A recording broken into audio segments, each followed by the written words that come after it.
नमस्कार, आप देख रहे हैं निशानीबाज और मैं हूं आपके साथ।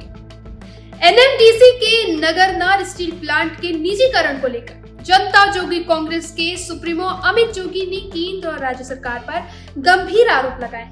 जोगी का कहना है कि प्रधानमंत्री ने नगरनार में सार्वजनिक रूप से घोषणा की थी कि इस संपत्ति का कभी निजीकरण नहीं होगा और यह छत्तीसगढ़ की जनता की संपत्ति बनी रहेगी। हालांकि उन्होंने दावा किया कि एनएमडीसी की सीबीएम मीटिंग में पैराग्राफ में सीधे तौर पर प्रधानमंत्री के इस कथन का खंडन किया गया। देखिए इस पर एक रिपोर्ट। जोगी ने आरोप लगाया कि केंद्र सरकार मोदी की गारंटी के तहत अदानी और मित्तल जैसे कॉरपोरेट दोस्तों की एंट्री करा रही है, जिसके चलते एनएमडीसी के स्टील प्लांट को, जिसकी स्थापना का शिलान्यास उनके पिता ने किया था, कौड़ियों के दाम पर विदेशी कंपनी आर्सलेर मित्तल निप्पॉन स्टील को बेचने का निर्णय लिया जा चुका है।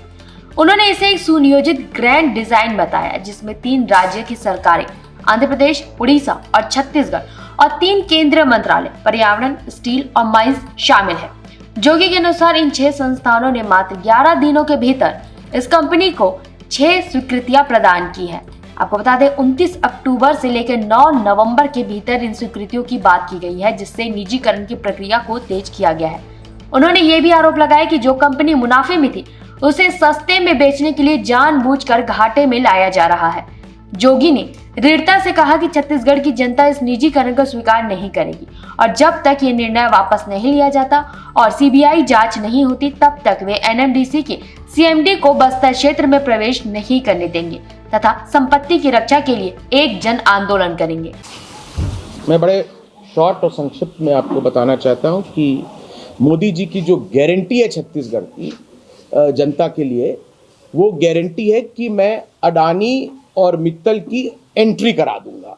इस गारंटी पे काम किया जा रहा है और इस गारंटी के अंतर्गत जो एनएमडीसी का स्टील प्लांट मेरे पिताजी ने नगरनार में स्थापित करने का शिलान्यास किया था, उसको कौड़ियों के दाम एक विदेशी कंपनी आर्सलेर मित्तल निप्पॉन स्टील को बेचने का, उसका निजीकरण करने का किस प्रकार से निर्णय हो चुका है, किस प्रकार से एक ग्रैंड डिजाइन के अंतर्गत काम किया जा रहा है।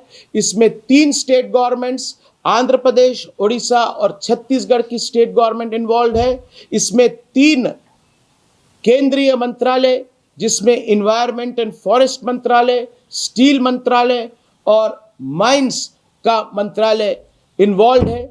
इन 6 राज्य सरकारों ने, 6 यूनियन मिनिस्ट्रीज ने 29 अक्टूबर 2025 से लेकर 9 नवंबर 2025 मतलब मात्र 11 दिनों में 6 क्लियरेंस इस कंपनी को दी गई।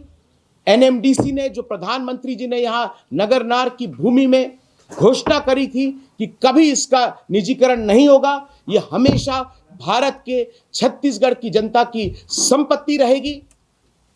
एनएमडीसी ने जो 29 अक्टूबर 2025 को अपनी एजीबीएम की मीटिंग करी, उसके आप पैराग्राफ 8 में देख लीजिए, सीधे सीधे प्रधानमंत्री जी की इस बात का खंडन किया गया है। प्रधानमंत्री जी छत्तीसगढ़ की जनता को बोलते कुछ हैं और उनकी सरकार कुछ और कर रही है। हमारी आंखों के सामने धूल झोंकी जा रही है।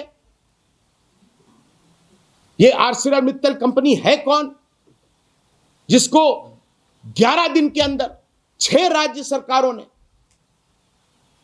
3 राज्य सरकारों ने और 3 केंद्रीय मंत्रालयों ने स्वीकृति एक के बाद एक प्रदान कर दी, ताकि उसका एनएमडीसी को बेचा जा सके। जो कंपनी प्रॉफिट में थी उसको लॉस में लाया जा रहा है, ताकि उसे सस्ते में अपने कॉर्पोरेट दोस्तों अडानी और मित्तल को बेचा जा सके। ये छत्तीसगढ़ की जनता कभी बर्दाश्त नहीं करेगी जब तक ये निर्णय वापस नहीं लिया जाता, जब तक सीबीआई की जांच नहीं होती है। हम एनएमडीसी के सीएमडी को यहां बस्तर क्षेत्र में घुसने नहीं देंगे, एक जन आंदोलन करेंगे, लेकिन छत्तीसगढ़ की जनता ही छत्तीसगढ़ की संपत्ति की मालिक रहेगी।